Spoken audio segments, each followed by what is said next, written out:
കേന്ദ്ര സംസ്ഥാന സർക്കാരുകളുടെ ദുർഭരണത്തിനെതിരായ വിധിയെഴുത്താകും ഈ ലോക്സഭാ തെരഞ്ഞെടുപ്പെന്ന് CMP സംസ്ഥാന general secretary CP John.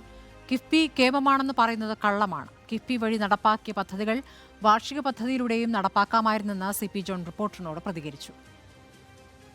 KIIFB പദ്ധതികൾ നടപ്പാക്കിയപ്പോൾ പ്ലാൻ പദ്ധതികൾ മരിച്ച അവസ്ഥയിലായി. പട്ടികജാതി പട്ടികവർഗ വിഭാഗങ്ങൾക്കായുള്ള പദ്ധതികൾക്കുൾപ്പെടെ ഫണ്ട് ഇക്കാരണത്താൽ കുറഞ്ഞതായും CP ജോൺ വിമർശിച്ചു. പദ്ധതി അഥവാ പ്ലാൻ മരിച്ചു. കഴിഞ്ഞ 5-6 വർഷക്കാലമായി ഒരു രൂപ പോലും പഞ്ചവത്സര പദ്ധതിയിൽ വർദ്ധിക്കുന്നില്ല. അതിൻ്റെ ഭാഗമായി പഞ്ചവത്സര പദ്ധതിയുടെ 25% കൊടുക്കുന്ന പഞ്ചായത്ത് രാജിൻ്റെ ഫണ്ട് വർദ്ധിക്കുന്നില്ല. SC ഷെഡ്യൂൾ കാസ്റ്റ് ഫണ്ട് വർദ്ധിക്കുന്നില്ല. അതായത് SCP special component plan, sub plan, അതുപോലെ തന്നെ ട്രൈബൽ സബ് പ്ലാൻ.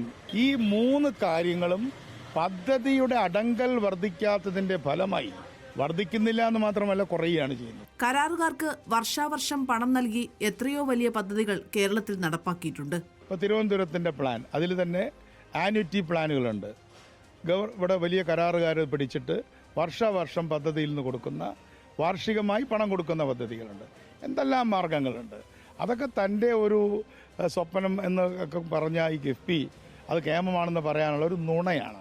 മോദിയുടെ കാന്തിക ശക്തിക്ക് ഇടിവ് തട്ടിയതായും കേന്ദ്ര സർക്കാരിന്റെ നല്ല കാലം കഴിഞ്ഞെന്നും CP ജോൺ വ്യക്തമാക്കി. കേന്ദ്ര ഗവൺമെന്റിന്റെ നല്ല കാലം കഴിഞ്ഞു. അവർ കൊട്ടിഘോഷിച്ച മോഡി പ്രഭാവം അസ്തമിച്ചു. മോദിയുടെ കാന്തിക ശക്തിക്ക് ഇടിവ് തട്ടി. കിഫ്ബി പദ്ധതികൾ ഉയർത്തിക്കാട്ടി പത്തനംതിട്ട ലോക്സഭാ മണ്ഡലത്തിൽ ഉൾപ്പെടെ വിജയിക്കാമെന്ന LDFന്റെ പ്രതീക്ഷ തെറ്റാണെന്നും CP ജോൺ പറഞ്ഞു. റിപ്പോർട്ടർ, പത്തനംതിട്ട.